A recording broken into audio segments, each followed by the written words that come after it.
From Armenia to the United States and back, the president of Glendale Adventist Medical Center fondly carries with him a gift that was presented to him by Armenians. It's an autographed frisbee, and he considers it a talisman.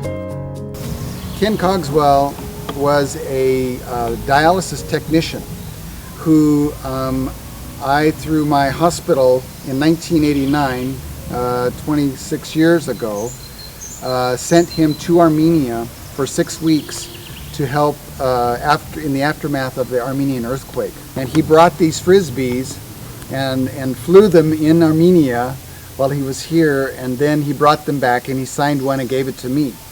I've kept this in my office for the last 26 years as a reminder of the global health ministry that I belong to. And as a Christian, as a nurse, and as a hospital administrator, I believe that God does the healing. Today, frisbee in hand, Roberts is in the Tavush region city of Noyemberyan, near the Azerbaijani border, in order to help improve the services of the local hospital and provide it with state-of-the-art medical equipment.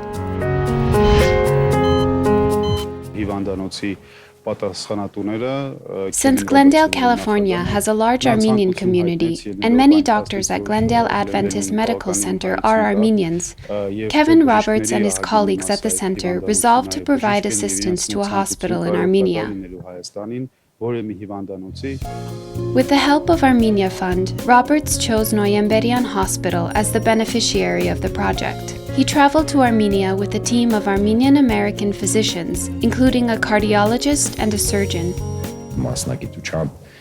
We're prepared to support Noyemberyan Hospital as much as possible, especially in consideration of its close proximity to the border.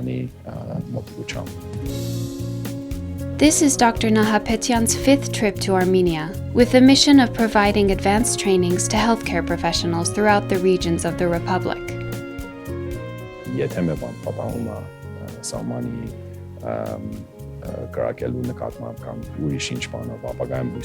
God forbid, our border guards are attacked and sustain injuries, we must be fully prepared to provide them with urgent care. Noyemberyan Hospital has been completely renovated by Armenia Fund.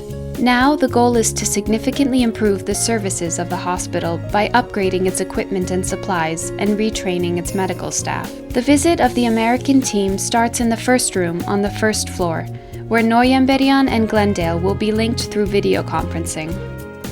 One of the exciting discoveries was that they have equipment for telemedicine, which is video connections away from the hospital. And we have those resources as well.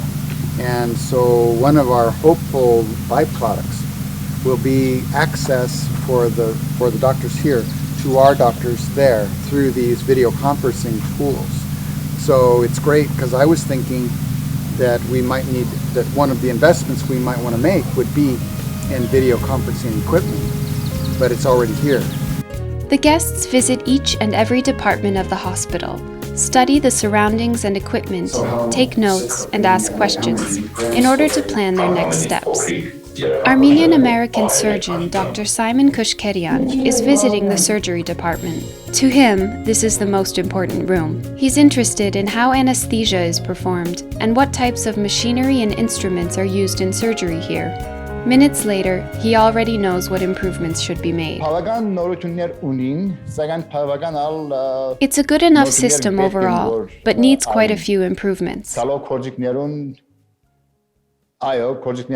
for the equipment, it should definitely be replaced by up-to-date machinery and instruments.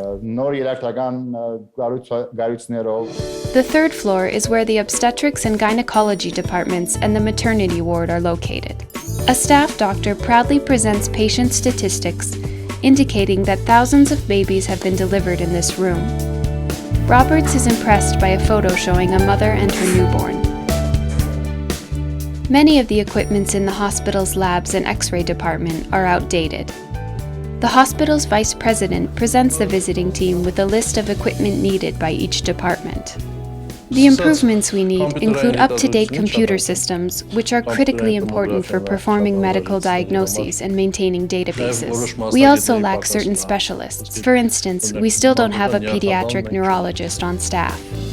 Apart from its renovated main building, the hospital comprises an adjacent, run-down wing, which once housed the infectious diseases department. Today, the doors of the structure are opened for special guests only, in order to show them what it would take to renovate and reopen it. This is a border region, and we're about 3 hours away from the capital.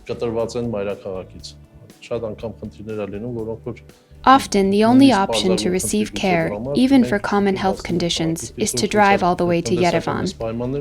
Many local families lack the means to do that. Driving to Yerevan might be easy for many, but not for those who need urgent care. It's very costly, and there's always something breaking down. Dr. Nahapetyan emphasizes the importance of stocking heart medications, which might prevent surgeries and stop certain conditions from getting worse.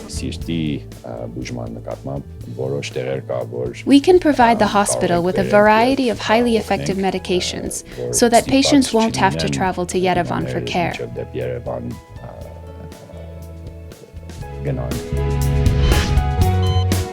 The guests take detailed notes of the hospital's areas of need. After a first-hand look at the situation and having heard the reports of staff doctors, Roberts has pledged his support. Moreover, it's confirmed that Noyemberyan Hospital and Glendale Adventist Medical Center will become sister institutions. Well, my initial impressions are that this is a beautiful hospital. The renovations that Armenia Fund did 5 years ago seem to be in pristine condition.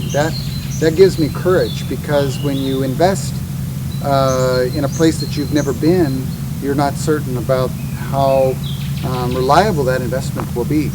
But the fact that the hospital remains as well taken care of as it is in the last 5 years gives me courage that as we come in from Glendale, California, that we might, that our whatever we're able to contribute will have a lasting impact. The American team will spend a few more days studying the work of the hospital before heading back to the US. The next visit is slated for the fall of 2015. In October, a large team of doctors, including some 30 specialists, will return to Noyemberyan to provide advanced trainings and bringing with them much-needed equipment, supplies, and medications. Kevin Roberts concluded his team's first visit by donating computers to the hospital. He also presented staff doctors with mementos in celebration of the 110th anniversary of Glendale Adventist Medical Center.